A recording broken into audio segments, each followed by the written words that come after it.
तो पति कैसा हो? दुश्शीलो दुर्भगो वृद्धो धनोरोग्यो जड़ो पिवा पति स्त्री भिरुनहातव्य लोके सुभिरुपातकी। दुश्शीलो दुर्भगो वृद्धो धनोरोग्य जड़ो पिवा। पति दुर्भाग्यशाली हो, अंधा हो, बहरा हो, लंगड़ा हो और ब्रेन काम करता हो या ना करता हो तो भी नारी के लिए पूजनीय है। लेकिन एक फैसला आपके खाते में जा रहा है, ये माताओं को सुन के अच्छा लगेगा।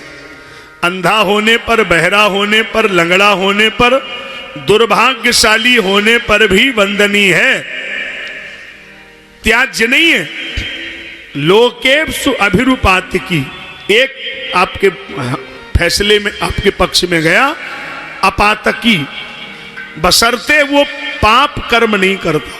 और यदि पाप कर्म में लगा है तो वो कितना भी सुंदर है, नारी के लिए वो त्याज्य है। पाप कर्म नहीं करता हो, ये सबसे बड़ी बात है। लोकेप्सु अभिरूपातकी। अंधा बहरा लंगड़ा होने पर तो बात मान ली जाएगी, लेकिन अगर वो पाप कर्म करता है तो वो कितना भी स्मार्ट क्यों ना हो फिर भी वो नारी के लिए वंदनीय नहीं है। ये चिंतन की बात है। पाप कर्म करता है, अधर्म करता है तो फिर वो कितना भी सुंदर हो, उससे क्या मतलब। तो मैं आपसे निवेदन कर रहा था, गोपियों से कहा, गोपियों अपने पतियों के चरणों की सेवा में चली जाओ।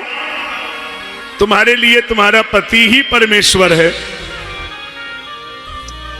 क्योंकि जो भारत की मां है ये केवल उसी के लिए कहा जा रहा है।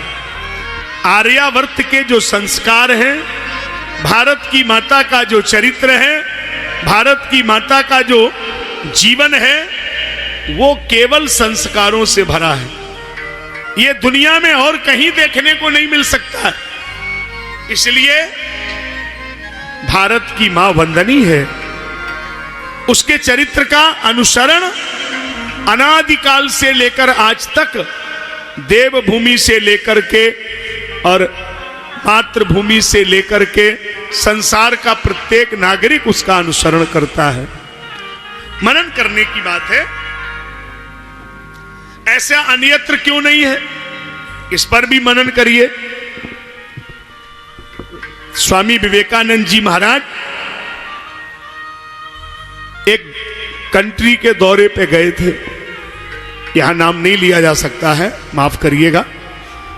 कैमरे लगे हैं, नाम लेने का मतलब वीडियो वायरल हो जाते हैं, फिर हम लोगों को जवाब देना होता है। आप तो घटना सुन लो, घटना से कोई परेशानी नहीं है। स्वामी जी गए, उस देश में भारत की संस्कृति का प्रचार करना था। भारतीय मूल के लोग भी रहते थे वहां।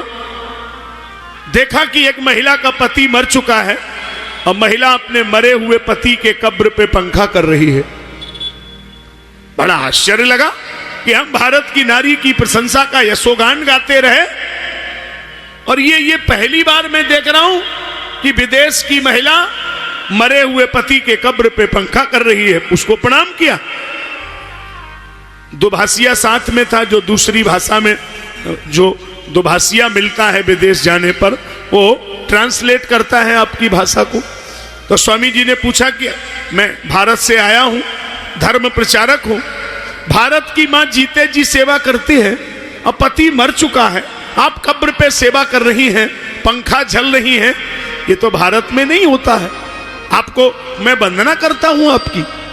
उस माई ने कहा, स्वामी जी हमारे देश का कानून है, पति के मरने के बाद कब्र की मिट्टी जब तक गीली रहे वो दूसरा पति नहीं कर सकती है। मट्टी सूख है, तुरंत दूसरा करे, तो हमें दूसरों करने हैं तो हम पंखा लेके आई, जल्दी सूखे, हमें कोई प्रेम नहीं कर रही हम इससे। तो आप कल्पना करिए कि हम लोग कहां बैठे हैं, जहां कल्चर इस जगह पर पहुंच चुका है कि पति के मरने के बाद वो महिला 24 घंटे इंतजार नहीं कर रही है, मट्टी को सुखा करके आवेदन कर चुकी है दूसरे पति से विवाह करने का। कल्पना करिए, आज हम उस भारत में जन्मे हैं, उस भारत की जमीन पर बैठे हैं, उस कानपुर की नगर की धरती पर बैठे हैं, और मैं कानपुर की बात कह करके तो मुझे लगेगा बात लंबी हो जाएगी। मैं जूही के उस पंडाल में कथा कर रहा हूं, जिस पंडाल में एक नहीं, दो नहीं, 2-4 ऐसी बेटियां कथा में आती हैं जिन्होंने 30 वर्ष में, 22 वर्ष में, 25 वर्ष में विधवा हो गई। अब पूरा जीवन उन्होंने अपने बच्चों के लिए, अपने परिवार समाज के लिए सफेद साड़ी ओढ़ के गुजार दिया, लेकिन उनकी सफेद साड़ी में कोई दाग नहीं लगा। ये उन्होंने करके दिखाया। पूरा जीवन कोई भारत की नारी के सिवा कोई ऐसा कर सकता है? केवल भारत की माओं ने ये सब कुछ करके दिखाया, ये पूरा जीवन गुजार दिया, लेकिन उनके सफेद चद्दर में कोई दाग नहीं लगा। इसलिए गायंती देवा किल गीतकानी धन्यास्तु ये भारत भूमि भागा। इसलिए भारत की भूमि वंदन के योग्य है, पूजन के योग्य है। यहां की भूमि की मिट्टी की प्रत्येक व्यक्ति पूजा करता है, क्योंकि यहां संबंधों को लोग समझते हैं। क्या नारी का पति के प्रति समर्पण है, क्या पति का पत्नी के प्रति समर्पण होना चाहिए, इस पर कभी मनन करिए आप। एक बात मैं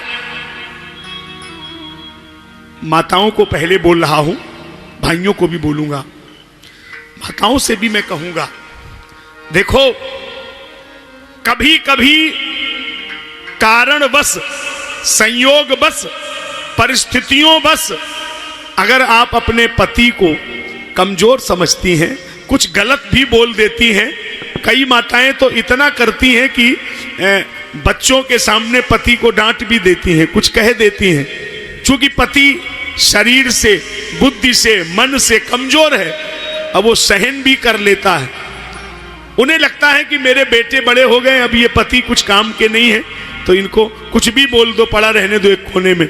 लेकिन एक बात हम कह के जा रहे हैं, हम तो कल चले जाएंगे, याद रख लेना सोने के अक्षरों में, एक दिन जब ये तुम्हारा अंधा पागल बीमार पति दुनिया में नहीं रहेगा, तो याद कर लेना, उस दिन तुम जिन बच्चों पर, जिन बहुओं पर नाच कर रहे हो, अगर उन्होंने कभी तुम्हें सपने में भी एक गाली दी, स्वप्न में भी अगर बहू ने गलत बोला, बेटे ने गलत बोला, तो उस दिन आपको ये समझ में आएगा कि पति ने अगर थप्पड़ भी मारा है तो वो ठीक लग रहा था, लेकिन बेटे का एक शब्द भी आपको तमाचे से बुरा लगेगा।